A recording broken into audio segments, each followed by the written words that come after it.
Hello, everyone. This is Megan from the future. Yes, I have a time machine. If you'd like to borrow it, just let me know. But I wanted to just pop on here before this episode plays.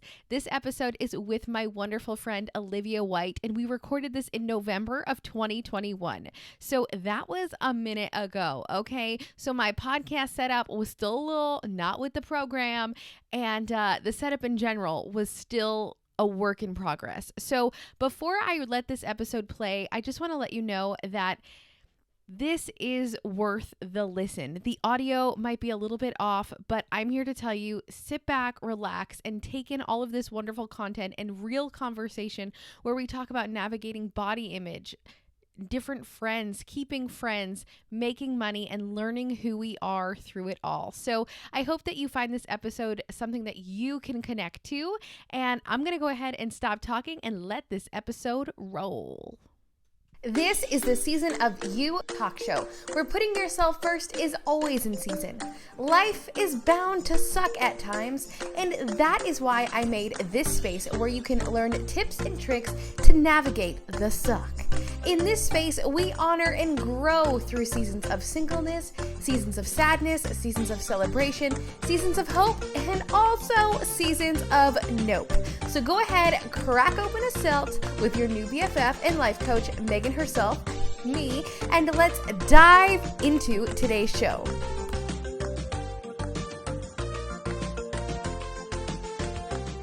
Hello and welcome to the season of You Talk Show. I'm fucking sweating. Okay, really, I might need to crack a window. Okay. I had asked for the temperature to be 67. You did. Specifically, so I'm not quite sure what happened there. I can tell you what happened. I turned on even opened a window so I could let hot air out. It wasn't that serious. No, I know, but then I turned the heater on and I turned the heater part off because I just wanted the flames. Right. But the heater was still on, so. Oh, here we are. Welcome to a very sweaty introduction where I'm about to roast Olivia. I'm just kidding. Today is going to be a great episode. I have Olivia White with me and I am so excited. And before we open this up, I just want to start with this. I am so grateful, Olivia, that I actually know you as a human. Because I think a lot of the times it's so easy, and you particularly hide behind humor. And I think that it's so easy for a lot of people to know the fun you, but I think it's just such a special gift that I get to know the real you. And so that's why I'm so excited to have you on today. And I know recently we chatted about, we met up, haven't seen each other in so long.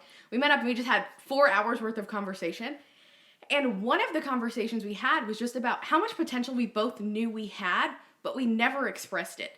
And I think that that's so interesting because both of us, as little children, never thought either of us had potential. Right. Like, we never said it. We were just kind of like trying to make it. But did we, though? I feel like we knew, or at least I did, and I know that you did too. Right. I always believed in myself, and I knew that there was something within me that could grow. But I was shadowed by my own mental limitations. Same. Especially and physical. And physical, actually. Yeah, that's a good point. Something that we really connected on. I think that the challenges that we faced physically held us back from doing other things in the rest of our life because we were so buried with like lack of confidence, stress, anxiety, body image problems. And then I think too, even when we got hot and sexy, it backfired because it was so unattainable and our mental state was so fucked. Agreed. So like even though we were hot and sexy, we didn't think we were hot and sexy. We were just hungry. Yeah. Yeah, literally for years. And that's it. For years. We were just hungry. And when she says hungry, she means physically hungry. Right. Not like hungry for goals, like hungry like starving. Because we weren't eating. I wasn't eating. No. And I think again, like I just really snapshot on this today, and I talked about the power of words and how when you tell someone they look good when they're skinny, it makes it so much worse because that makes them not want to eat more. Agreed. Coming to you live with our cute but petty mugs. Welcome. Welcome to this season of You Talk Show. Today I have a wonderful guest, Olivia White. Maybe you've seen her on the cover of a magazine. Maybe you've seen her gracing your Instagram feed. Or maybe you need to buy or sell a house. Olivia is the lady for that. But she's also the lady of a good time. And today I want to talk about and recount a lot of our good times as well as a lot of struggles and obstacles that we have overcome together. So without further ado, let's dive into the episode. Olivia, welcome to the Season of You Talk Show video experience and audio experience. I'm so excited that our guests get to see you live and in black and white because we're not doing color. Because black and white is timeless, okay? So, Olivia, can you tell us a little bit about you? Anything you want to share that you feel is relevant? Hi, well, I'd first like to say thank you so much for having me as your first guest on the Season of You Talk Show. I'm completely honored to be here. Well, you and I have been friends for 15 years now. Crazy, we just sound old. I do feel a little bit old saying that, but you know what? I love where we are in our life right now. So same. Boss ass bitch making boss ass moves. You know it. That's where we are, if you're wondering. If you needed a map. That's where we are in the globe. So I'm Olivia. I am a realtor, dog mom, model, Instagram aficionado, I will say extraordinaire. It's so crazy that you are a model. And I want to talk about that a little bit deeper because growing up, if you would have asked us, we were in the 6th grade, if we were going to be models, I don't know if the answer would be yes. Hell no. Because, like, I guess I technically am. Like, I don't model, but, like, I mean, I take good pictures, okay? I'm very photogenic. You create a lot of fabulous digital content, and I think that counts as modeling. I agree. I got to model myself, okay? And, again, too, like, you have to look good on camera, just like you have to look good in photo. And I will say, like, my personality is, quote unquote, like a brand. And I think your look is a brand. And so do you want to talk a little bit about why you wanted to start in modeling and what modeling meant to you? Because I think it's a little bit more than just modeling. Yeah, it is. And I'm so glad that I have the chance actually to open up about that because I feel like a lot of people have their own ideas and perceptions on what I've done in the past or I'm currently doing. And they really have no idea what I've been through. All I know is that I've shot Olivia naked in the ocean and in a field. Yes, you have. And we actually almost got in trouble. Yes, remember when did. You were shooting? Yes. So she was shooting me naked at Narragansett Beach, like naked in the morning. And we thought it was okay because it was so early in the morning that who was going to see? It was like 4:30 a.m. Well, they were fishermen that Fuck were. Those fishermen! They could have caught a great catch. They were fishing on the Narragansett Wall. And they had the audacity, they called the police on me for public indecency. In the middle of our photo shoot, the fucking cops came. And thankfully I didn't get arrested, but it was pretty embarrassing. So yeah, so we have shared some pretty funny moments in front of and behind the camera. But growing up, Megan and I both struggled with weight, with body image, and with bullying because of that. Fuck all you. Yeah, fuck all you. Look at us here. Look at us now. No, but for real though, no hate, because honestly, the haters is what fueled me to be where I'm at. So without that harsh treatment and without that pain, I wouldn't have had the strength and commitment to do what I did. So I don't know about you, but at one point in time, I was approaching I was 5'5" and like 197 pounds. I was like approaching 200. Yeah, same. And my doctor was the one that said something to me. It was like, you're getting to a point where you're unhealthy for your age. You're going to get high blood pressure. Right. You're 14. Same. And, this can't continue. So I know my breaking point was I looked in the mirror and I had stretch marks up to my belly button and I said, bitch, they're not getting any higher. Yeah. And then that's when I was like, that's it. And that it like switched a light bulb in my head. And I was, I think, 11 when I like switched the light bulb. Because I was like, I can't. Like, I physically cannot have them go any higher. And I like, this memory is like literally ingrained into my mind. Like looking at myself, like, bitch, they ain't, no. And I think, again, like, that harsh criticism, yes, there were people that were mean, but, like, we were also, I think, harder on ourselves. We were our biggest critics, for anyone. Sure. But at the same time, so the doctor was one big thing, but at the same time, the bullying really was a big thing for me. Right. Because I so badly wanted to be accepted by the people around me, especially I had switched school systems when you and I met, coming from a private school to then a public school system in a new town. And I was obviously, as I mentioned, incredibly overweight, didn't know anybody, and it was really hard to make friends. And I felt really lost, alone, it's already an awkward time anyways in middle Oh, school. so So just awkward. add on all of that, and it was just a recipe for disaster. That was a big thing. So feeling alone, not accepted, I knew deep down, and I say this all the time, I would look around at my life, one, my wonderful family, the abundance of resources that I had, how I was looking at how lucky I was, and also how awesome I am on the inside. Fact. And I would look around and be like, all of you kids kind of suck. Yeah. But you're all popular and accepted just because you're skinny and you fit this form, whatever. So after the doctor had mentioned that I was getting to a point of being unhealthy and I was being bullied, I was like, fuck this. Like, if all it's going to take is for me to lose weight, for you guys to realize that I'm just as cool, if not cooler than you, I'm going to do it. So I did. Sold. I did. And I did it truly for that reason, just to be accepted, as shallow as it sounds. And then it turned Oh, I did into, too, though. I always thought that it was like the next thing. Like, once I get this, once I hit this, once I buy this, once I do this, once I say this, once I talk to this person, once I send Yes. this message. Yep. And it was just like, no, bitch, it's none of that. It starts with you. But I didn't learn that until 14 years later. Yeah, it really does all start with how you feel about yourself. Right. And being yourself, truly. Right. Because no one, over time, people, you can put on a front and people will gravitate towards that, whatever. But over time, the real you starts to come out. Yeah, I agree.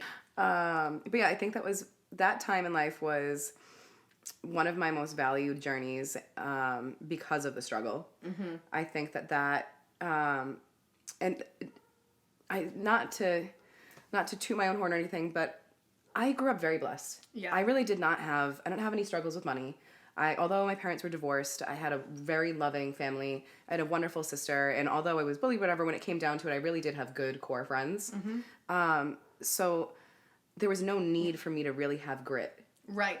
And I think that my weight loss journey was necessary for me to understand going after something. Right. Like, I had everything in the palm of my hand. Why would I need to work hard? I didn't need, at the time, I didn't need anything. And that journey I'll always come back to when things in my life gets hard. I think of how it felt when I was on the scale at 200 pounds and my goal was 150 and it felt insurmountable. It felt like I would never have gotten there. And the first 50 came off and then another 25 came off and probably like another, at one point as unhealthy as it is, probably another like 10 came off from there.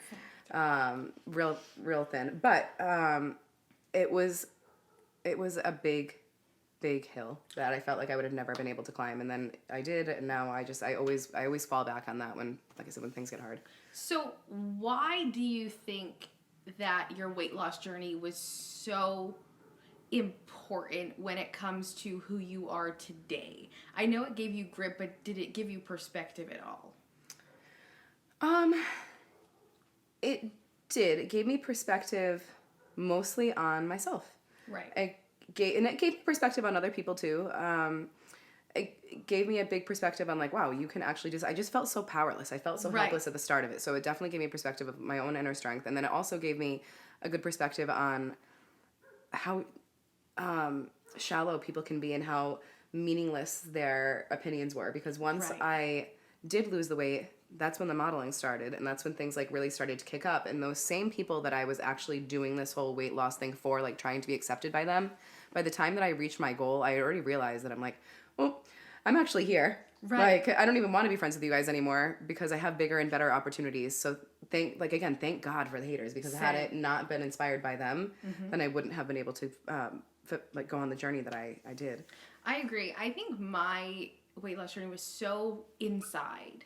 Like, it was so in my own head and so me against me and, like, me tearing myself down. And I think it was just willpower, like, I will never experience again, because it was willpower to an extent that it was a journey I'd never traveled before, right? So you don't know your own limits. You just keep pushing and pushing and pushing and pushing. That's a great way to say it. It really is. Like, you don't realize your own limits. You don't. And you're just like, all right, cool. What's the new level of willpower? All right. And I just kept pushing. And I think for me, it was just such a lonely journey, but it gave me a gift that I'm so grateful for. And that gift is I literally just sat back and listened to everyone. I didn't talk. I was just like, all right, cool. I'm just going to observe everyone.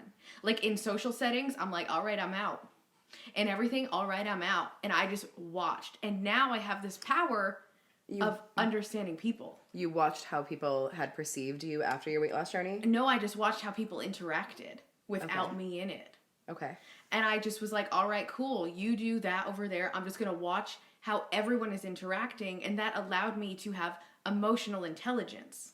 Sure. And without that solitudinal journey that I put myself on, I don't think I'd be able to understand and be as empathetic and have as much emotional intelligence as I do now. So that's one thing I'm very grateful for my weight loss journey. And again, I just want to go into this here because I don't think I'm going to go into it on my own because it's kind of like weird to like talk about on my own. So that's just why I wanted to throw that in. So whether you're doing it for other people or whether it's self-motivated, I think that having both contrasting stories is really important because it both happen, right? Sometimes it's a little bit of both.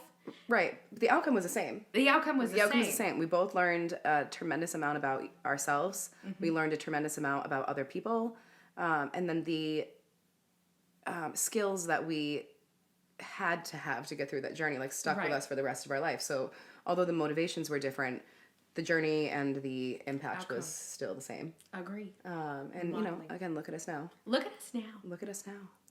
Sometimes, though, I honestly still can't believe it. Like, I look around and I'm very selective with who I spend my time with because, again, I am like if you're not going somewhere, this ain't gonna work. Right. Because, like, if the only place I'm going is up, and if you don't fit my future, I'm so sorry. Oh my God, so agreed. So agreed. There's no space for anyone that makes you feel anything less than, like, happy, motivated. Like, there should be no reason at this point in our life, even if it's family, to be around someone that's gonna bring you down. Fact. That's a huge point of growth, being able to know like when you need to cut things off. Yeah, and also too, just understanding like, does this person, like, do I just love them or do I love to spend time with them? And then adjusting. Or do I feel like I need to, do I feel like I have to for whatever reason? Fact. Do you feel indebted? Oh, yes. That's a good... For me, it's all about indebtment, honestly. I don't even know if that's a word, but it sounds good. No, it is. I mean, that's the right word. At least indebtment. I mean, like, it's all about the debt I owe to someone else, and 9 times out of 10, like, that's where I'm at, you know? And so, for me, it takes a lot to be able to adjust who you spend time with. Setting boundaries is so hard. And just understanding, this is something that I'm working through real hard right now in therapy, is my time is just as important as everyone else's time. Yeah. I don't need to undervalue my time just because someone else is free. And that is something I'm working on so hard right now because I am the first to undervalue my own time. Yes, you are. I can agree with that. I can agree with that. You honestly, if I can just speak on Megan a little bit, you are the most selfless, there for you, loyal friend that someone could ever have. And sometimes loyal to a fault, where you'll be there for people even when you don't have something to give. Amen. That all the time. That's my default, you know? And that's what I try to tell people is like, my intentions are always so pure. And I don't think people understand how pure they are. I'm like, no, really. They are so pure. Seriously. And I think it's nice to just have some backup here because like, I truly like come at everything from a pure perspective, whether you've hurt me, whether you haven't, no matter what I do, it is so pure on the inside. And that's how I do every operation. And like, I'm the type of person where if like you need me at 3 a.m., you call me and I'll be there. Like without any questions, right. I will literally be there. And so thank you for saying that because again, like that is just who I am in a sentence. But how has that in your journey, have you noticed that that's actually taken from you? Oh, yeah. I lost everything about who I was in that whole process. And so now I'm rebuilding it with boundaries, and I'm telling people who take advantage of it or disrespect it that I'm done. Good. And I just had that conversation last week with someone. I was like, listen, if this is it, I'm done. Like, if you want to give nothing, I'm out. Right. And they were like, why? I was like, listen, this isn't how it's going to work anymore. I was like, if you want to be crisis friends, cool, I'm in. Call me when you're in a crisis. I'll call you when I'm in a crisis. Sweet. Bargain, crisis friends. Love that. I was like, love that. Crisis friends. Okay. I was like, but if you don't want to be my actual friend, it's over. Like. And I think that going back to the indebtment, it takes us a long time to cut off that relationship or that or to create that boundary that's needed because we feel that we're indebted to this person because of maybe a crisis trauma bond. Right. Or like we've been there for each other through X, Y, and Z, and you feel like indebted that you need to maintain this relationship because you've shared these intimate moments. And that's not it. It's not it at all. Those boundaries need to come up the second that you feel like there's an imbalance in giving and taking. And that indebtment that we feel is totally made up. It is so made up because guess what? Nobody's keeping score. And also, if you feel like you're indebted, I'm going to tell you something, you're not. Right. Because that means you have a soul, which means you've probably made up for it at one point or another. Right. Absolutely. Yeah. So again, it's cost me a lot of anxiety. So I will say, like, my anxiety was at an all-time high when I thought I was in debt to the most people. And again, I've been working so hard to change my mindset, to lower my anxiety, to really, really, really focus on me and what's important and who's adding to my life and who likes me for me. That's it. Because let me tell you something. Going back to body image, I don't hate my body. And I'm like chilling at a weight where like before I would have literally cried myself to sleep. Me too. And I'm like, listen, this is me. Like, I don't know what you want me to say, like, but this is what you get. And I'm not mad about it because I am so healthy. Agreed. Same. So healthy. I think that we've both experienced in the weight loss journey, you know, we start here and then we plummeted. Plummeted. I'll put two pictures up too. Oh my God. It was quite the journey for both of us. Yeah, pretty much. Yeah. We were both at an all-time literal low. And then I think over the years, we both have seen an up and down battle with the weight loss. But now I'm at a point where I'm healthy. Right. I feel strong. I feel confident. I love my body. Right. I love my curves. It's Amen. like unbelievable. I have an ass now. Amen. That was a thing. When I was younger, I never had an ass. You did it. Your pants just fell right off. They did. They fell right off. Oh my God. Oh my God. Well, now I have a butt to hold it up, and I couldn't be happier. Like, you know, you learn throughout the years that being a size 0 and being on the cover of fucking, I don't know, Sports Illustrated or whatever is not the life goal. It's not gonna make me any happier, really. No, I wanted to make a joke, and I think I'm gonna make it. I want to be having covered in an oatmeal container. I want to be thick. Oh my God. Thick oatmeal is gonna be a picture of me. Oh my God. I want to be on. I'm gonna be on the wrapping of a rump roast. Oh yes. Yes. Oh my gosh. Yes, I'm telling you though, it's so important. Did you notice your up and downs fluctuated with your mental state? Yes. When you were in my relationships. Yes. Yes. When you were up in weight, your mindset was down. Mm-hmm. When you were down in weight, your mindset was up. Yeah. And then there was this one sketchy time for me where I was down in weight and down in my own self. But that's just because I was so stressed out I wasn't eating, which has only ever happened once. And that's also not healthy too. And I really have been wanting to talk on this for so long because when you see girls on their Instagram promoting that they are so depressed, but then they're feeling snatched and hot, it's not healthy. No. Your mental state honestly dictates your health. And I think that in the past year, my mental state has been most affected, and I think that you can co-sign on this. It's been most positively affected by my routine. Amen. And my day-to-day, like not going out every night, right. Not worrying about being snatched, right. Not worrying about what man is like looking at me or trying to talk to me or like, and that's honestly when you stop looking, that's when things come to you. Isn't that the fact? It's just so true though, because again, we all need to like press a reset button. And I think that's what we both did this past year was press a reset button. Yep. A reset button on who the fuck are we? Yes. And I think it's so interesting that the last time I talked to you, you know who the fuck you were and I knew who the fuck I was. Right. And the next time I talked to you, you knew who the fuck you were and I know who the fuck I was. And I think that's so interesting that all those years in between, we didn't talk to each other because we also didn't know who we were. But you're right. And prior to that, like we had gone through a period where we weren't talking, but where we left off, we were our true selves. Right. In a different shell. It's like in a so different, in a different I was wearing body. turtlenecks. Right. Well, I mean, we were in a different body, pretty much. Right. But we were open And we were ourselves with each other when we were kids. Right. And then we went through this journey where we tried to find ourselves. We lost ourselves for a little bit and tried to find our way. And then when we finally arrived at a healthy spot, then it's funny, like that's when the universe brought us back together. It was when we... It's so crazy. Yeah. When we genuinely like found who we were. It is so crazy. I truly think this is so helpful. I think this conversation needs to be had, and I'm so grateful we're having it. And I honestly couldn't have it with anyone else, so I was so grateful when you were like, I'm coming. I was like, yes. Because I really need to have this conversation, because there are so many women who are being lied to by the internet and lied to by media and lied to by their moms. Generational trauma and generational habits are real unless you change them yourself. And the first step to changing them is recognizing that you don't want to be a part of it. Fact. All right, after a quick break, we are back. We had a Cove Cam issue here. So I want to know, Olivia, the people you attract into your life, how are you now attracting them to match your vibe? That's a good one. That is a good one. Well, I think we talked about this a couple months ago. My biggest thing is being my most fucking authentic self.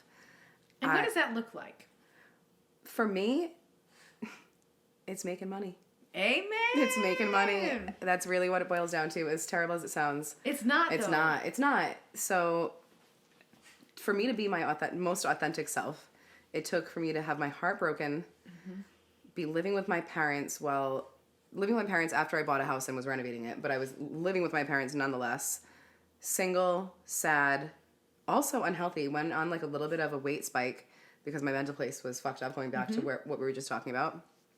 And being at like an all-time breaking point. It was like really tough around February of this year. Like my relationship was deteriorating with my dad because of the renovation. It was just stressful, a lot of money being put out. It was a lot. And then when I finally moved into my house, I had a blank slate of this place that was now my own, that I could decorate. I could do what I wanted all day, every day. I didn't have anyone influencing me in my decisions and my routine. That was like the biggest thing for me. It was my first time living alone. And that was I wish I had done it a long time ago, because that was a game changer for me. Having my own space, no roommate, no boyfriend, I love it. I love it. I seriously love it. And I'm like, ooh, when I'm sorry. I know. I love it, I man. know. I'm so in love with it that I'm a little bit nervous. Me too. About ever being able to bring someone back into my house. No, we're going to have two houses. I know. One that we both live in, the one that I just live in. I'm sorry, future husband. I know, but it's a real thing that I think about often, because I love living alone. And so, but again, that does give you a lot of authenticity. A blank slate. Yeah. Like you get to paint whatever picture you want. Right. And every day is how I want it to be. Right. Like I wake up, and also another big thing about being your most authentic self is being happy with your job. Obviously, that's a given. But particularly why I chose real estate, which Berkshire Hathaway Commonwealth, check me out, 39 Main Street, East Greenwich. We need to talk about real estate too. We'll get there. But I think this is a good transition, because this is a big part of me becoming who I am now. Right. I picked my job because I wanted time freedom. I wanted to be able to be on the go, have a change of scenery. I like to be moving. I like to hustle and sell things, and that's just kind of my personality. But the big thing was the time freedom. So in conjunction with living alone, I really am creating my own schedule, creating my own routine, and having no one else tell me when I can wake up, when to go to bed, when to clean your kitchen, when to clean my kitchen, which is, I'm a little crazy about that, so I pretty much do I'm right, sure. but It's like still, like with nobody like breathing down your neck, and you're like, I know I'm gonna do it tomorrow morning. This is all fine. Right. No one being like, well, maybe this is just bad, but like, you know, you don't have to feel, there's no expectations. Like, you aren't expected to look a certain way at any time. Right. Like, it's your space. Like, you can get ready naked. And I definitely do. Oh my God, I am naked. As you know, I've had a thing since I was a kid. I have no shame. I am like the least modest person ever. Ever. If my dad wasn't my neighbor, I would definitely be like naked in front of the windows more often. And thankfully, I taught Olivia this trick. And if you don't know this trick about your blinds, if you're upstairs, your blinds need to be pointing down. Yes. But if you're downstairs, your blinds need to be pointing up, because if not, everyone can see inside your house. So I want everyone to go to their windows right now and take a look. If you're downstairs, your blinds go up. If you're upstairs, your blinds go down. This way, nobody sees you and your pants are down. You're welcome. Yep. She came to my house and everyone could see right in. Yep. Yep, they could. And again, my father lives across the street, so that was quite the moment when I realized that people could see right into my house. Didn't really care though, again, going back to the lack of modesty. But yeah, being able to do your own thing for a period of time and not having anyone influence that, you start to like, I'm just doing what I want all day long. And having money too was a big thing. Having financial freedom to do to like go out and do things, to drive the car that I want, to wear the clothes that I want. It really helped cultivate my personality. And like, I agree.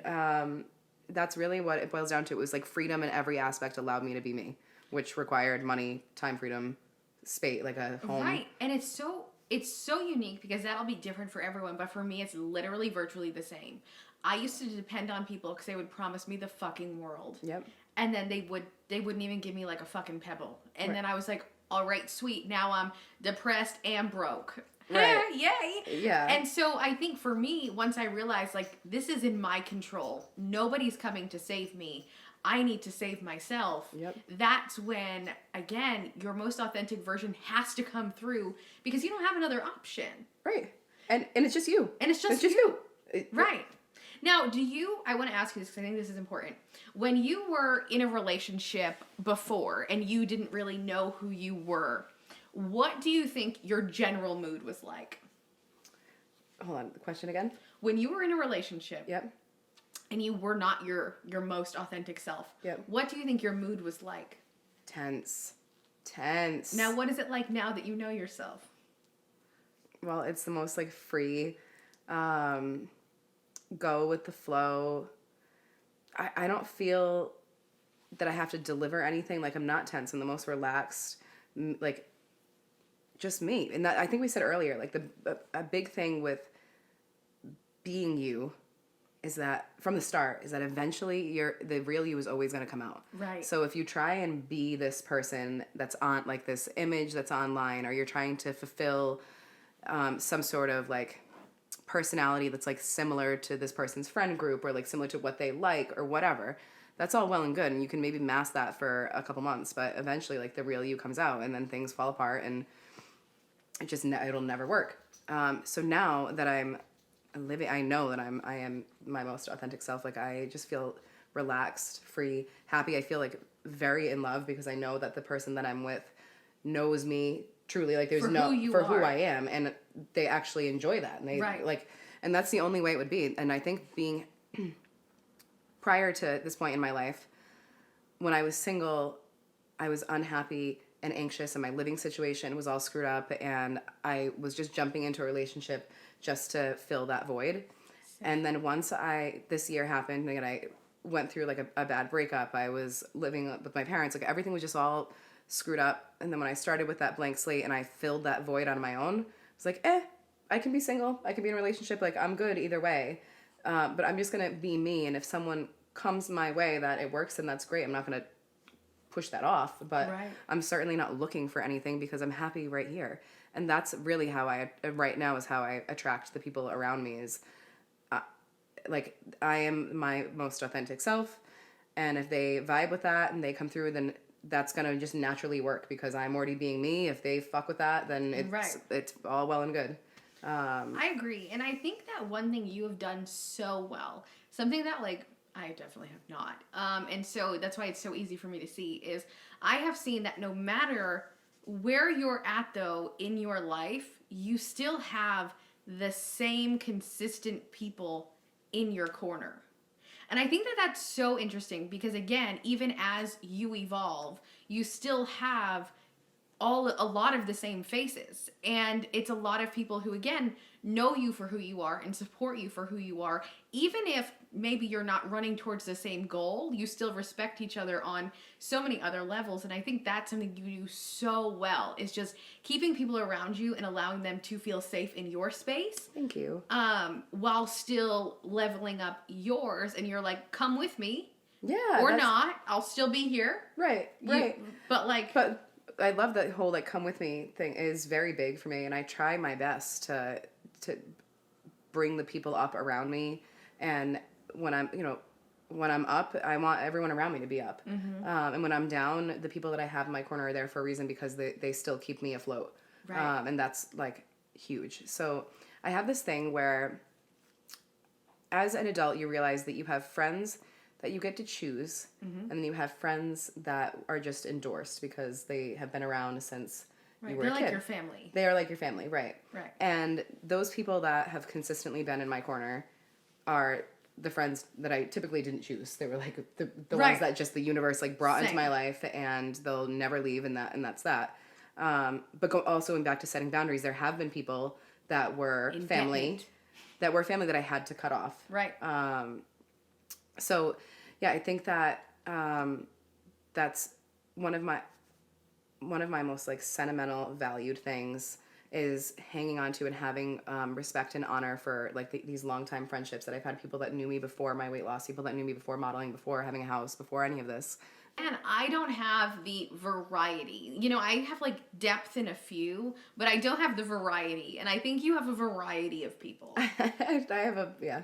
And I mean, I noticed it when I came to your birthday the other day, last month, and it was just so interesting again for me to sit and watch, because this is so different for me. I just sit at home and work all day. Like, I don't like interact with people. And anywho, I just think no matter how women choose to support themselves and their families, I think they all have a choice. And I think that it's so amazing that we are given so many more opportunities these days to support ourselves and to do unconventional ways of making money. And it doesn't just have to be selling, parts of your body on the internet, because that's cool too. It is your body. You have every right to do whatever the fuck you want with it. You can make art with it, or you can make money. You can make both at the same time. And again, like... Which I've done. Right. Which I have done. And let me tell you, it was liberating. I made a lot of money in that time. I have beautiful photos now and beautiful memories of like crazy experiences I've gotten to do, because I was, I guess, in essence, like not selling my body, but I was taking nude photos. So anyone who's in the industry knows, like, obviously your hourly rate is going to go up if you're doing a provocative, if you're willing to take your clothes off.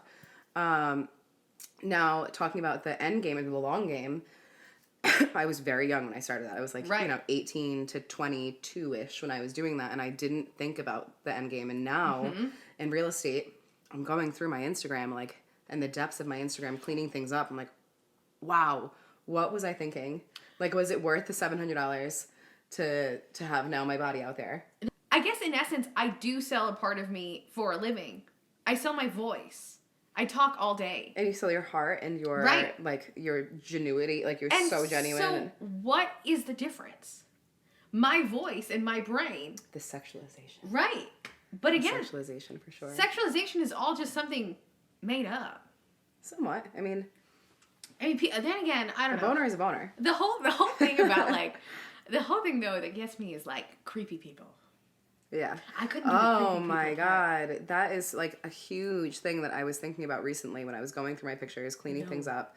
And I was like, wow, imagine the men that I don't even know. Like, especially for some of my submissions, like photos that were published and are still out there, whatever, like how many men like pleasure themselves to this or like thought about doing weird things with me and then started following me. And then I look at, I have X amount of followers online. How many of them do I actually know? Right. I've got people in my DMs all the time who we have no mutual followers, but like they're consistently messaging me, and it is what it is. But that sexualization part freaks me out a little bit as I get older. Creepy. Yeah. Because again, like, once it's on the internet, you really can't take it back.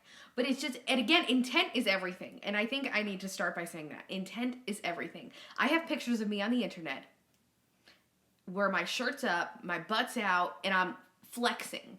that does not give the same gratification as me wearing the same amount of clothes in a sexual nature. No, They're completely different. I agree. And so again, intent is everything. And so again, if your intent is to just make that money and live your best life and, feel good about doing it, then I vote go get it. But again, I challenge everyone who's out there thinking about it to think about the long game. And I actually had this text conversation with someone the other day because I was joking about becoming a realtor because I took my real estate class and I need to get my license, but I have some friction on it for some reason. I gotta work through it. But yeah, let's talk about that in a minute. I will, but I was just like, I can't do it because again, my long game is so long.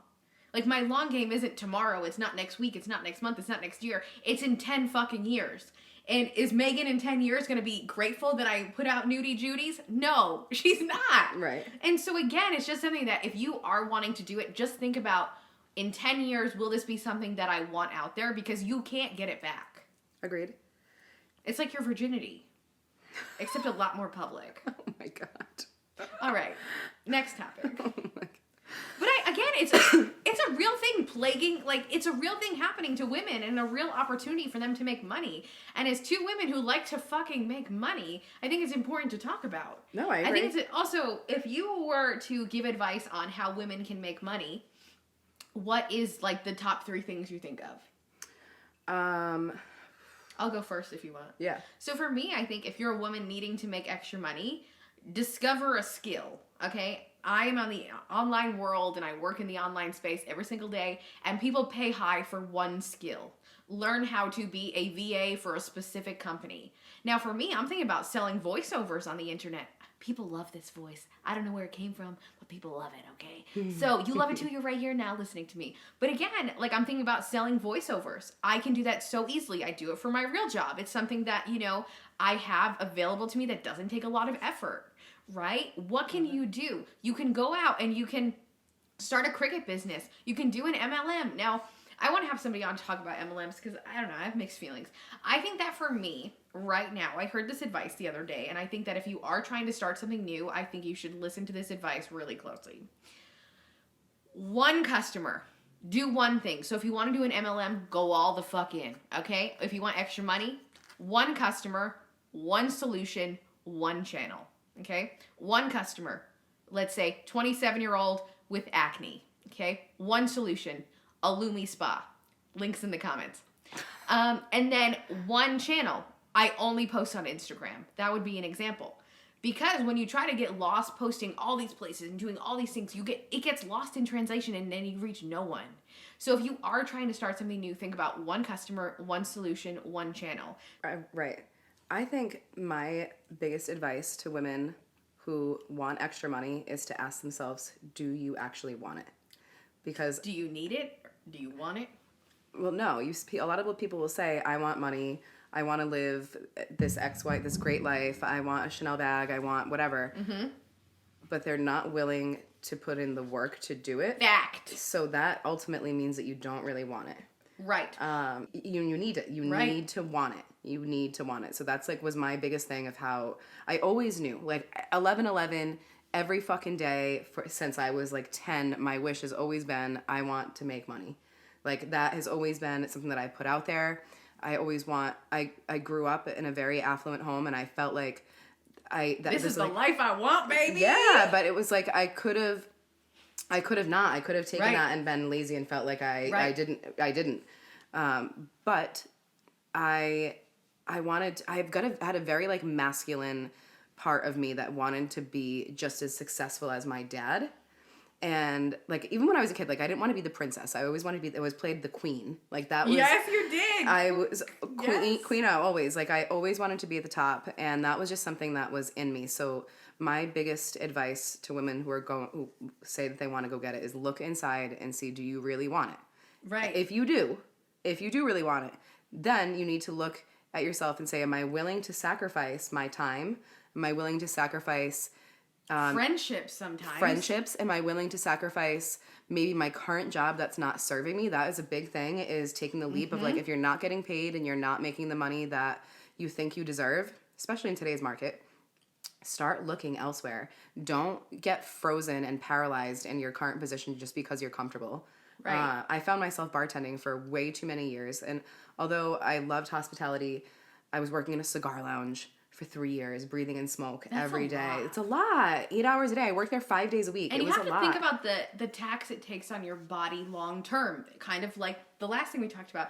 Long term, what is the outcome? Not good. Not good. I mean, I was making money. I was making a lot of money. But I was breathing in smoke. I was on my feet. It's I had not no time consistent. freedom. There was a reason why I was there. So, like, not to knock on anyone with hospitality, because I know you can make a serious living and a career out of it. But for me, like, again, where I wasn't in a normal restaurant. I was Right. in a cigar lounge. Right. I had to leave. I couldn't. You A can't. poppin' one, by the way. Yeah, you can't be pregnant and No. working in a cigar lounge. So that's really, honestly, that was my biggest thing. Like, I want to be a mom so bad. Like, I cannot wait for that part of my life, truly.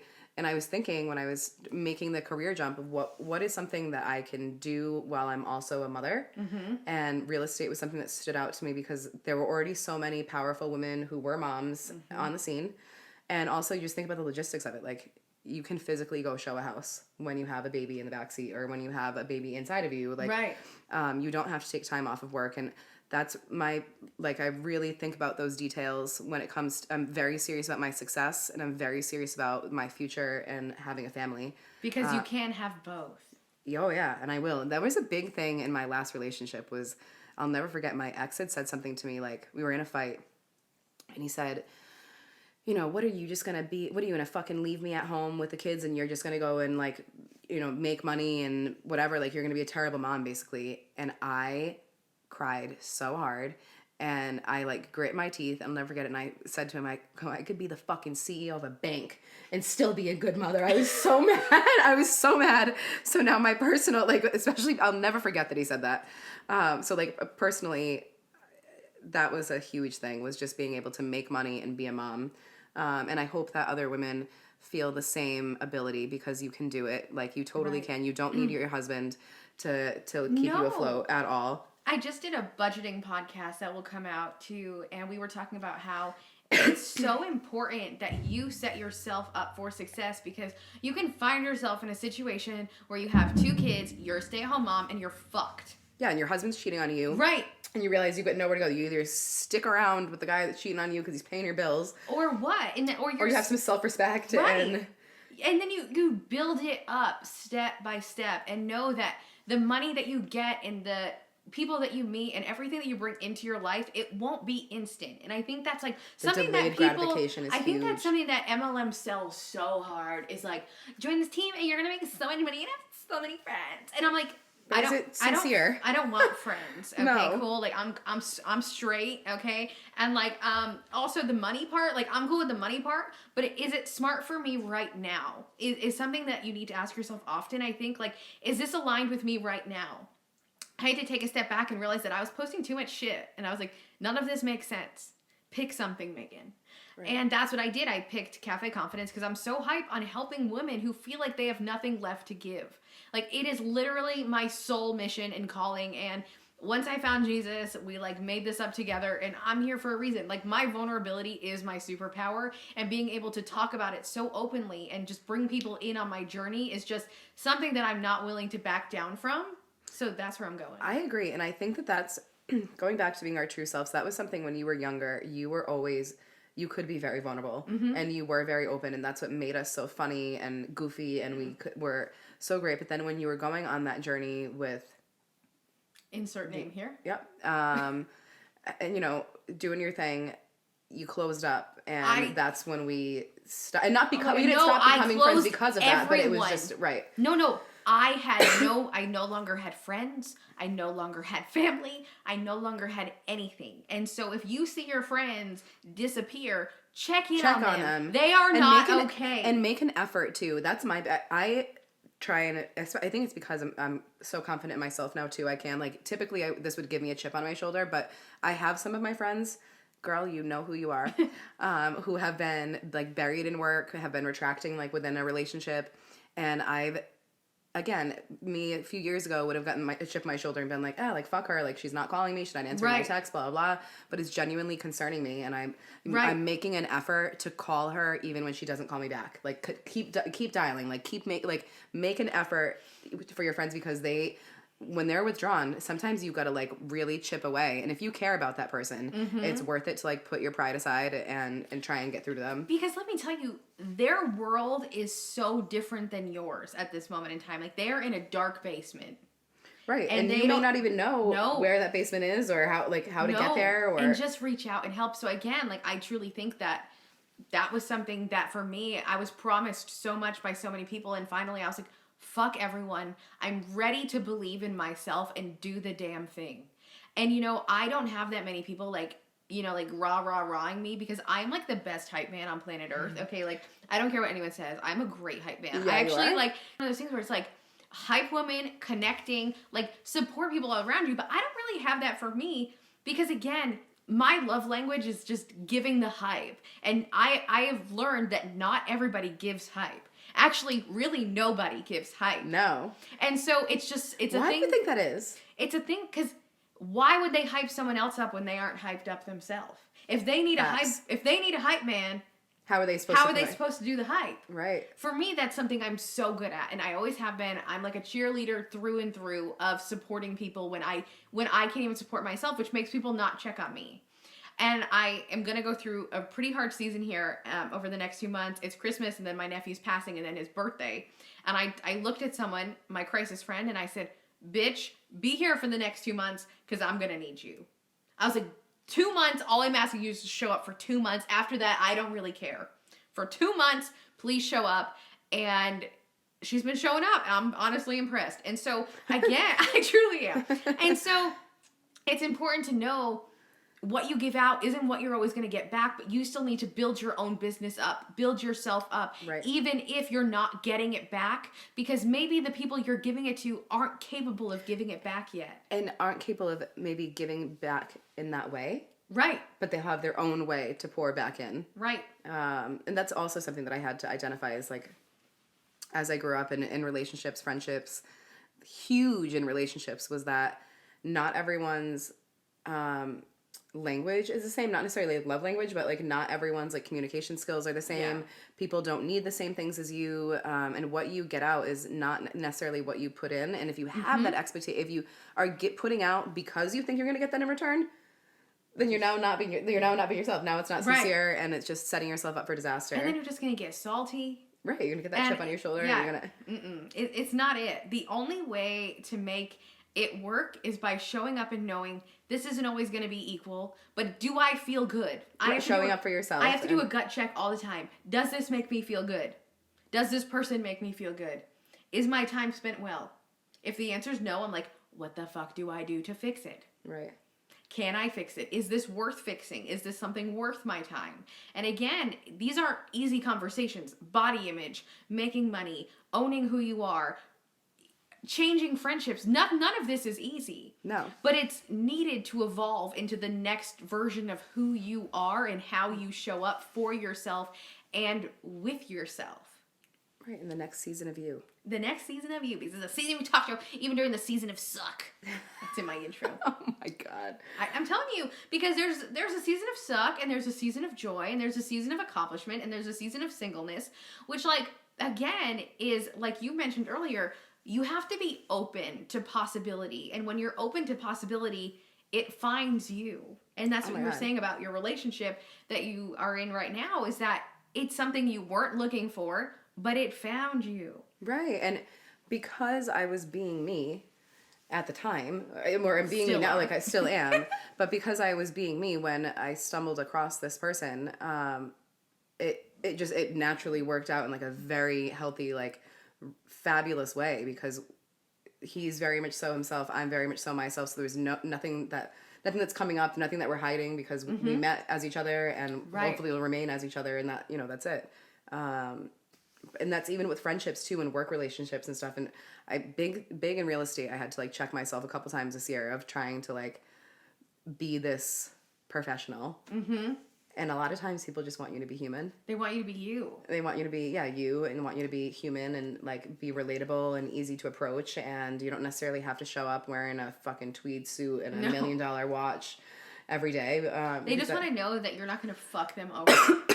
Right. You know, like at the end of the day, if you're not going to fuck them over, then they're here for it. And so the most authentic version of you will always win. And I think, like, I wish I knew that so long ago, is that not giving up on yourself is 1000% worth it. Agreed.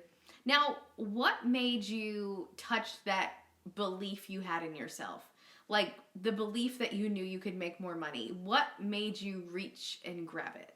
Because, I mean, you've known it's been there for forever. What made you actually reach down? It was my dad. It's like right off the top of my head, I know exactly what it was. My dad always told me I had to make money. So I had purchased a house, and I honestly, at the time of buying the house, I really felt like, oh my God, how am I ever gonna make this work? Like, It's so beautiful, by the way. No, thank you very much.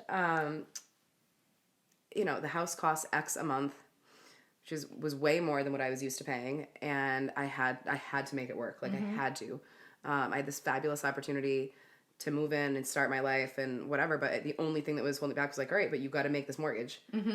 So that was kind of at my dad's own creation. He always said, again, as I mentioned, I grew up from a very affluent home, but my dad never gave me anything. So I always had to work. Like, you know, I've had a job since I was like 15, scooping ice cream at Suzy Q's. I've always worked very hard, no matter what I had available for my family. My parents always made sure that I worked for what they gave me. Same thing with the house. I had a bit of help I got it basically, just to give people insight, I got the house for like under market value. Because it was an estate sale from a family. So I definitely got a score on it, but it still is $300,000. Right. I mean, but it's a very nice house for $300,000, but it's still $300,000 that I was at the time I was 26. And especially when you're not used to, you know, having so much responsibility. Like, homeownership is like something in and of itself that is humongous that people like fully don't understand. I mean, I don't understand it. But again, like that's a big deal. It's a big mental. It is. So my dad always told me, so going back to that, he always said, finance yourself up to here, kid. And he'd like put his hand way high and say, you know, finance yourself out. He goes, every morning you'll have the reaper on your shoulder, is what he said. He's like, that's what keeps him going, is the reaper. And he was fucking right. Well, it created this anxiety within me. And I was like, I have to do this. I've got to go get it. And I can't stop. Right. Like, and it was really because of the house. Like, I wanted it so, so, so bad. I will say, though, your dad is somebody who has proven time and time again that he's somebody who can make money no matter what. He can get his clock cleaned. Right. And it can bounce back 10 times harder than anyone. It's honestly amazing to watch. And it's amazing to see. And it's amazing to, you know, it's amazing for you to be around. But I will say, recently your dad said something, and it really stuck with me. He said, I saw him for like 10 minutes, and he said something, and he said, once you get comfortable with your life being uncomfortable, your life fully starts. Yes. And I was like, yes, Chris. Yes.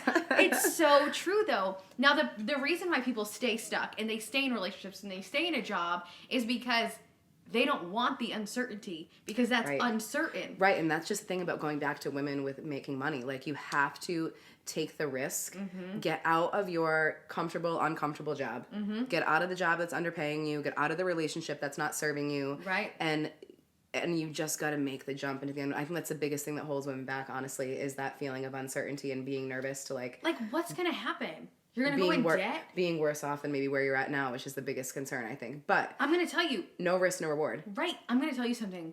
It's probably going to get better.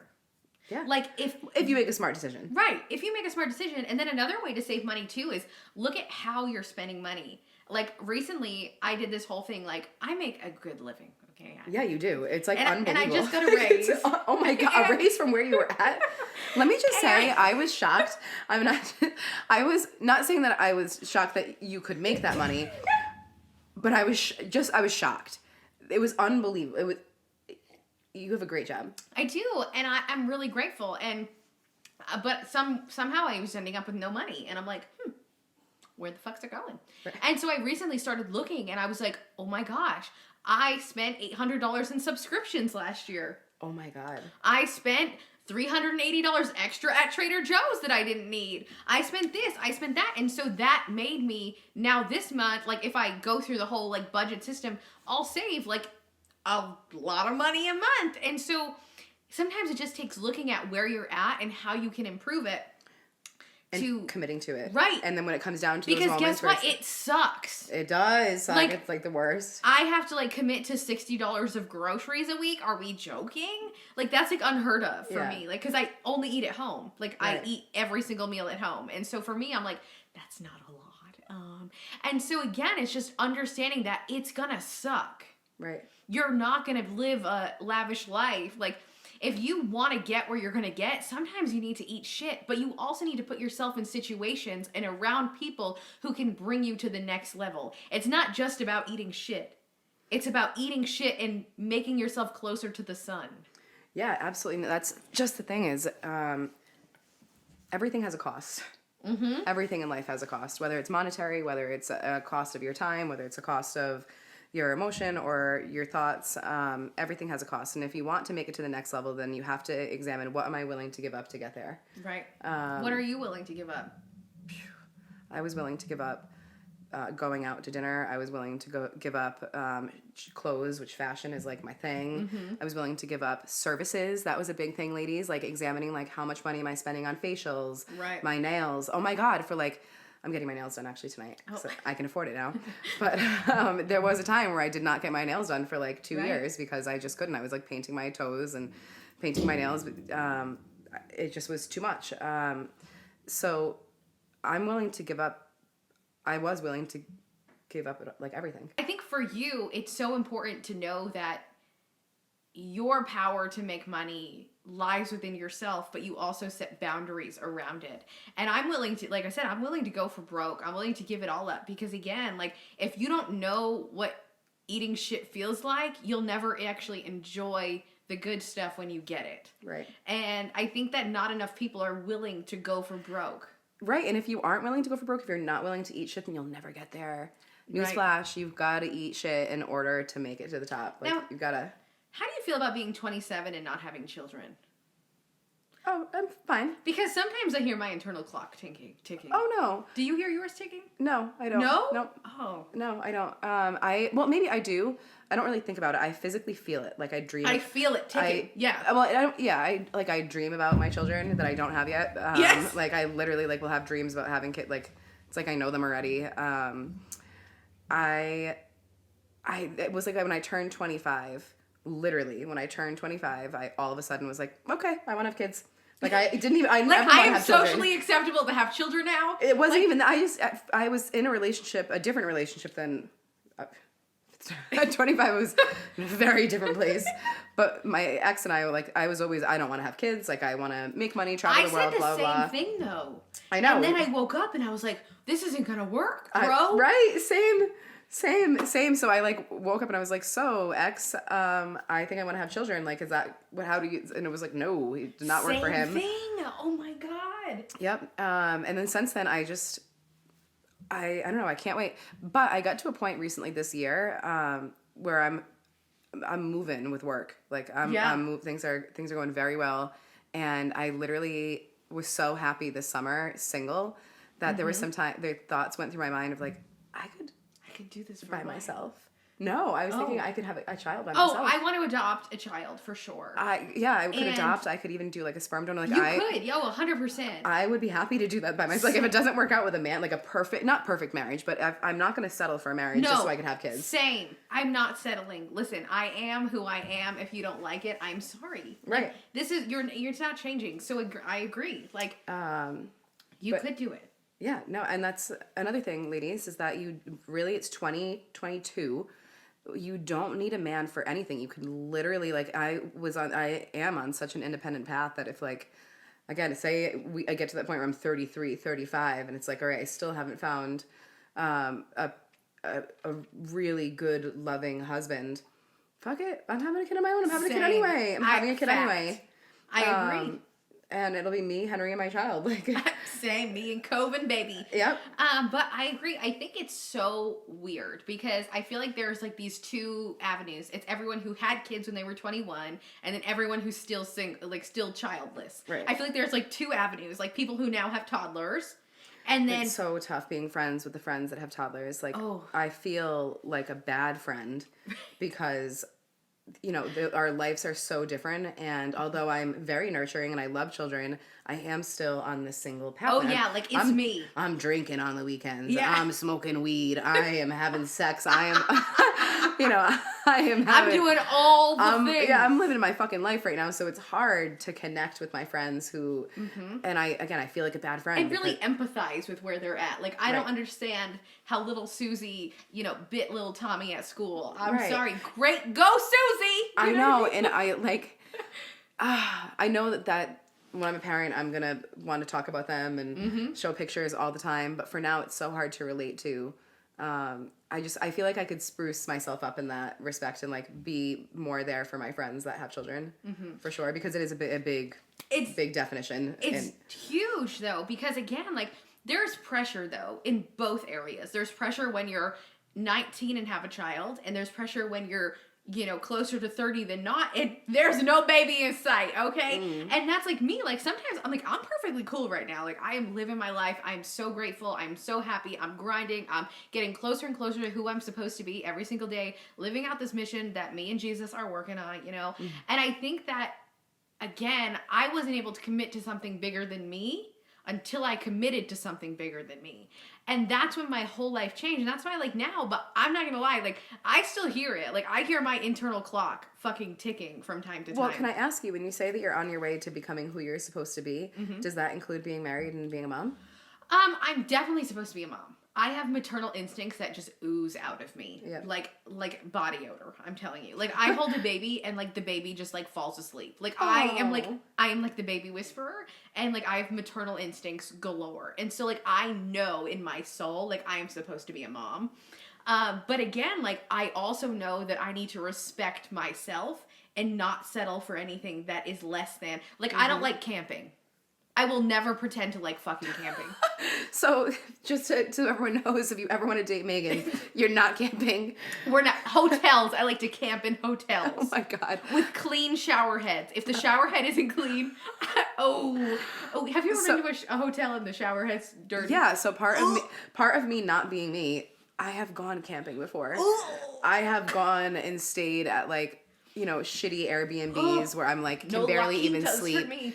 I've made those sacrifices, but did I like it? No. And would that relationship work because that person loved it? No. Like that, no. And I'm willing to make compromises, but I hear you on like that. I'll stay at like, a nice, like a Marriott as a compromise. At this point in time, find me at the Waldorf or not at all. Right. I'm telling you, it's true though, because again, like we both know, like on a soul level, we're like here and we know what's possible. Right. People don't know it's possible, so they stay here. I don't really know how to get there though. Like that's one goal that seems. You just keep working. Yep, you're right. You keep meeting people. Listen, you meet one person who's got a private jet, you'll be on a private jet. You know what they say? Hey, I want the private jet. I want it to be mine. Well, listen. They're very expensive. I know. Listen, and that's why it seems insurmountable. It seems like, oh, will I ever be that wealthy though? Where I'll first have you a private gotta jet. meet someone and get used to it, right? And then you're like, all right, cool. How much does this cost? All right, cool. $40,000 to get it off the ground. Got it. I would love that. Sweet. Yep. Okay, sweet. Let me just take note and ride in your private jet. Thank you.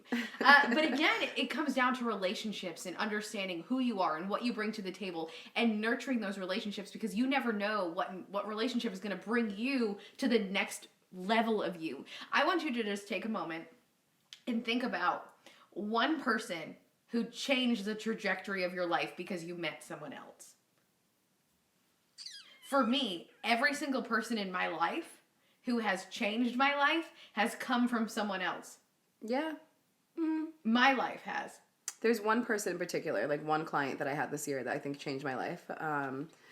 And I met him as a customer at the bar, and I was going through a breakup and I was in a bad mood that day when he came in, and he had a bad experience with me, and he told my friend, so we had a mutual friend, and he went to him and he said, hey, I met Olivia, you've said very good things about her, but I did not have a good experience when I went to the bar.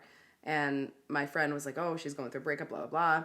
And then he told me, he said, hey, this person is like very, very well to do. I didn't even know I was going into real estate at this time. It's like 3 years ago. It's like, you probably should make that right with, this person. So we came back and I gave him the best service. We ended up becoming friends. Now here we are, fast forward 3 years later. I double-ended almost like $1 million sale with him. And now he's splitting up the property and I'm buying a building myself off this property from him. And which will forever, it's for a family that has great, it will change my life. It's like a retirement kind of move. Right. At 27, like I'll hang on to this forever. Right. So yeah, it really does take, it's just, you got to meet people and you got to get out there, and I'll always sit down with someone. I'll never close the door. Like I'll always listen to the opportunity, even if I feel like, I'm doing very well in work right now, but things could always be better. Right. So I'm never closed off to anything new, even if it's not in the industry that I'm in. Like if someone has a tantalizing enough offer, like I'm there. Like I will listen to you for sure. Will I take it? I don't know. It depends on how good the offer is, but I always listen. I just think it's so amazing how the conversation filling this room right now is a conversation that I really don't know if I would have ever thought we would have.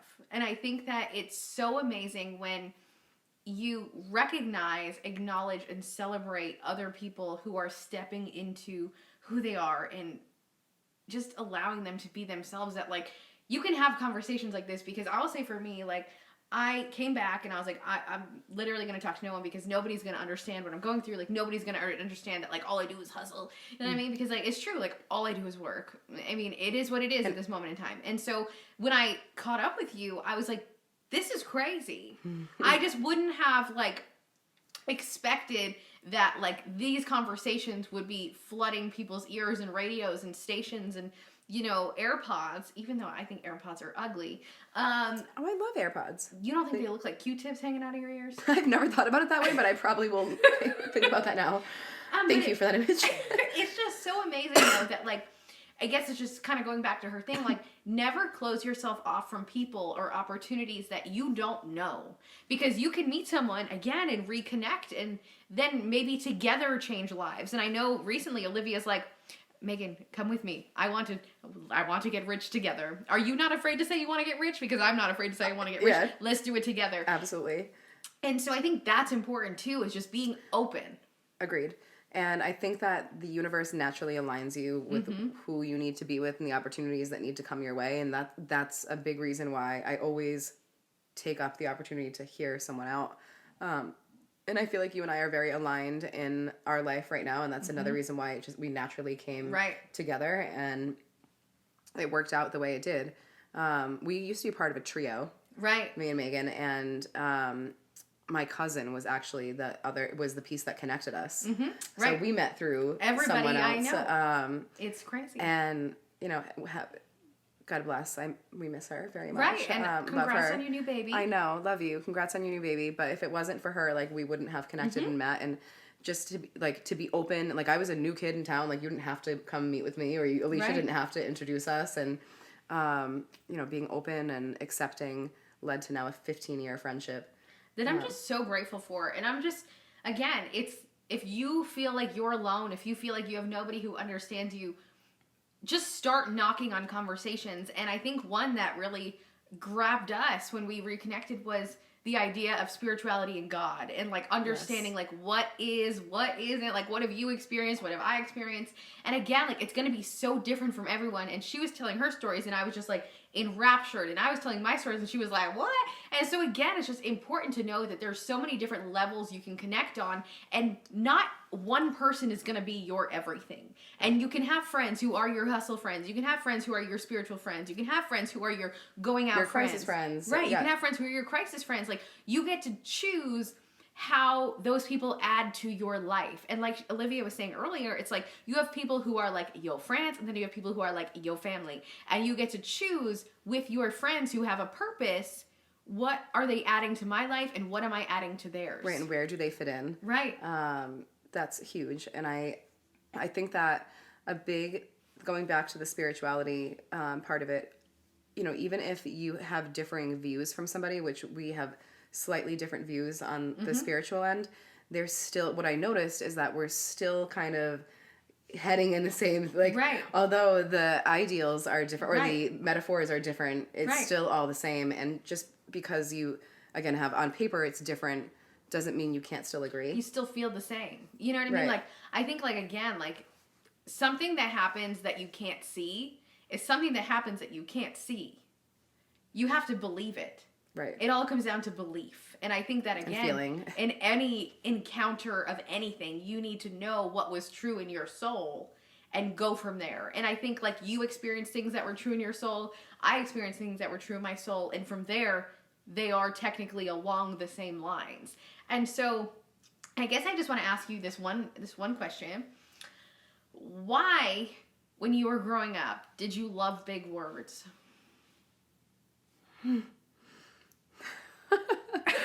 You are so funny. I'm very curious. That is something. And then I have another question. Okay. Well, I always had a very expansive vocabulary. That's a fact. I still do, but I guess it's a little more normal because we're adults now. So, like, people also use big words. Wait, do you think it's honestly because you knew from a young age that you wanted to be fucking bawling? And you were like, I'm just prepping myself now. I think subconsciously, I think going back to that whole, like, I always felt powerful. I always felt like the queen, which sometimes was off-putting to people too, which is like a major, as I get older, I had to learn how to work with that, like, feeling of power because it became a little much to people. Like, a lot of people didn't like me because of that. And there's a tactful way to, like, harness your power. Right. And to lay it on to people, which I've learned the art of. But when I was younger, I was even just making a joke about this the other day.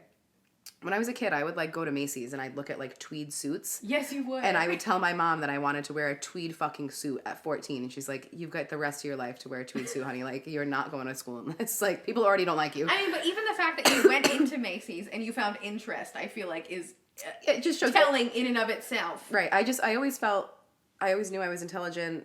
Like, math was not my thing, but reading and writing was. Like, I think that I don't know, I just naturally just use big words. I was a big Scrabble fan. Always, I don't know, just always articulate and knew that I was going to be a businesswoman. Okay, what is the first thing that comes to your mind when I say speed racer? Oh my God. Go speed racer. Go speed racer. Go speed racer. Go. Was that Frida? Yes. Where did that come from? Oh my gosh. Where did that come from? What happened? You were like, you don't remember? I just remember that Frida singing that. So you just sang it for like 3 months straight. And then you would be on your bed and you'd be like, go speed racer, go speed racer. Oh my God. And so I just wanted to know if you still had an emotional trigger based on the word. Speed racer. No, I haven't thought about that in years, but as soon as you said speed racer, I had to reach for it for a second, and then the song came to me immediately. That's the song. Oh my God. If you could tell yourself when you were in the height of your weight one thing, what would it be? For me, I mean, because I'm going to do both of these too. I think for me, what I would tell myself is it's not always going to be like this. And you can be happy even though, like, my skin is, like, forever changed. Like, I have stretch marks all over. So, like, for me, like, that's never going away. And I just think for me, like, just if I could have told myself, like, it's not always going to be like this, I think that would have brought me, like, a little bit of peace that I didn't have. Right. I think that's fair. I think that probably I would be around, I'd say, or about the same thing. That it's not always going to be like this. You're going to face some big changes and you're going to get there. But I think most importantly, what I would want to tell myself is that not only, like, are you going to get there, are you going to make a huge life change, but your progress isn't always going to be linear. Right. So be ready for this to be, once you start on this path, it's not always going to be rainbows and butterflies. You're going to probably come back to this low point at some point, but it doesn't mean that your progress isn't meaningful or isn't still going up. Right. So that's a big thing, is progress isn't always linear, but you will get there. Now, what would you tell yourself when you were at your lowest weight? This is not what it's all about, bitch. Yeah. What are you doing? And I was so unhealthy. Like, I'm just like thinking about me, like, I'm the same. I would want to have it, like, would shake myself and have a redefinition of my goals. Be like, what are you going for here? Right. I think that I focus so much on my body image rather than work, rather than my education, rather than doing all these I just wanted to look good. And it was important. It was very important. But for the amount of years that I put so much emphasis, so many hours in the gym, so many even still, I have a little bit of an addiction to the gym. It's a healthy addiction to the gym, but I really sacrifice a lot. Like, I'll sacrifice time with my friends, my family, work to make sure that I get my ass there. So I think, at the lowest point is, like, what is your goal? Like, why? Yeah, why are you doing this? I think I would just be like, look in the mirror. Do you feel healthy? And then I would be like, eating chicken out of a Ziploc bag ain't it. Like, that's what I think I would say. But again, like, I would just be like, there's more to life, I feel like. Yes. And, you know, like, there's so much more to life. And I was just living on such a strict schedule, and now I'm taking the time to heal my metabolism. And let me tell you, it's a bitch, okay? Like, it is a bitch to heal my metabolism. And so I'm just taking all the time. But again, like, if I could look at myself, I would just be like, there's so much more. Now, what do you want to tell yourself that you would have told yourself a year ago when you were down and out, you were going through it? What's one thing you would tell that version of Olivia? I was so broken. First of all, what I was in a point this year, probably one of the lowest points I've ever been in my entire life. I don't know how I got there, but it was really, really bad. Really bad. So I would say, but little did I know that I was so close to being at the best point in my life. Oh man, isn't that the... You know that quote where it says, like, God breaks you open so the light can get in? Yeah. That's where I was at, and that is what I would tell myself, is that, like, it's necessary to be this broken right now. Oh. So you can, you deserve what's about to be coming. Like, you gotta be broken so the light gets let in. Like, yeah, that's exactly what I would tell myself, is that, girl, you're so close. We're almost there, and you need to feel this pain. You've got to go through this to get to where we're going. And that I have a sense of humility now because of that. I have a sense of understanding of myself because of that. I needed to go through that. Yeah, I think for me, I was, just for reference, last year in January, I just lost my nephew, and I was still living in California, still living here. I had no real place to live here. It was just bad, and I didn't know what I was going to do. And so for me, I would just tell myself that keep healing, keep going. It's all going to pay off, because honestly, I didn't think it was going to pay off. I tell this to my therapist all the time. I'm like, Tammy, I can't believe we're here. I was like, I thought all this work we were doing was just for funsies, and I can't believe, like, it actually is working. And I would just say, like you said, you're so close. Keep going. Like, I was so mentally trapped by so many things. You went through a lot. I was so mentally trapped. But again, like, all of that loss allowed me to see, like, something so great. And it also allowed me to realize that I'm not on this journey alone. Like, I am now living my life for the life that, like, my nephew never got to live. Like, that's enough to get you out of bed. Okay? Oh, like, yeah. And so for me, like, that's where I'm coming at it. But if I were to tell myself something from a year ago, it would be just head down, focus on you, and go. And I think, again, like, focusing on me changed my whole life. And it's something that, like, it's never a bad investment. No, which, like, it's it never sounds a bad time to start either. No, there's not. Because let me tell you, a year ago, I was crying every single day. Even before my nephew died, I was crying every single day. I was so depressed. I was so anxious. I was so miserable. And I think now I had literally one bad day last month, and that literally blows my face off, because that seemed nearly impossible a year ago. And so if you think that you can't, you can. It all just starts with looking where you're at and deciding, what am I going to do today to just change a little bit? Like, and I think, again, with weight loss, with body image, with money, with relationships, it doesn't happen overnight.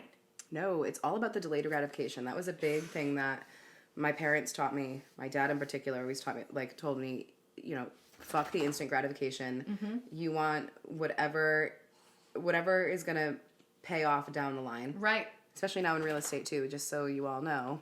The delayed gratification, that passive income, that's where it's at, really. But being able to put in the work and not seeing immediate results, but still having confidence to know that you're working towards something is crucial. Yeah. It's absolutely crucial. Well, Cove is going to join us. Come on, Cove. Come on, Cove. Come on. Okay. Hi, buddy. Well, thank you so much. Olivia, do you have anything else you'd like to say? No, I just wanted to say thank you so much again for having me. I feel like it was so wonderful for us to be able to really get into some deep topics, explain some things about ourselves. Because, again, like, I don't think this version of me will come out with really anyone else, because Cove, is that what you think? Because we just had such a unique, you know, relationship. And I think that, again, it's so dependent. Cove, It's okay. you gotta give kisses. You're so cute. Say kisses. Yeah, bro. Thank you. But yeah, we did. Same here. I feel like there's very few people in my life that I can totally open up with, be shameless with, be funny, be like same. Yeah, that's really a big deal. All of it. Uncensored, uninhibited. That's something that I struggle with that you have totally crushed, is being able to just be like goofy and uncensored and make yourself laugh and make the people around you laugh and smile. And sometimes I get trapped in get fucking stuck in my own way.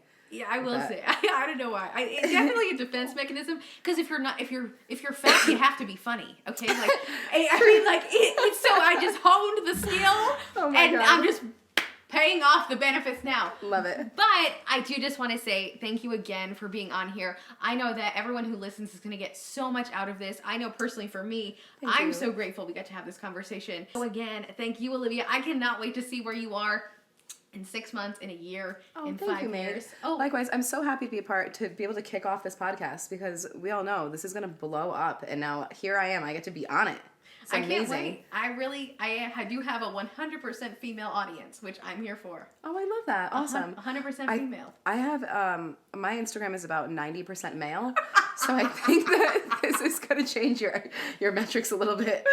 I'm so happy. This was wonderful. I cannot wait to hear how it comes out. This was great. Thank you. No problem. It's going to be a lot of work, but we gonna get it.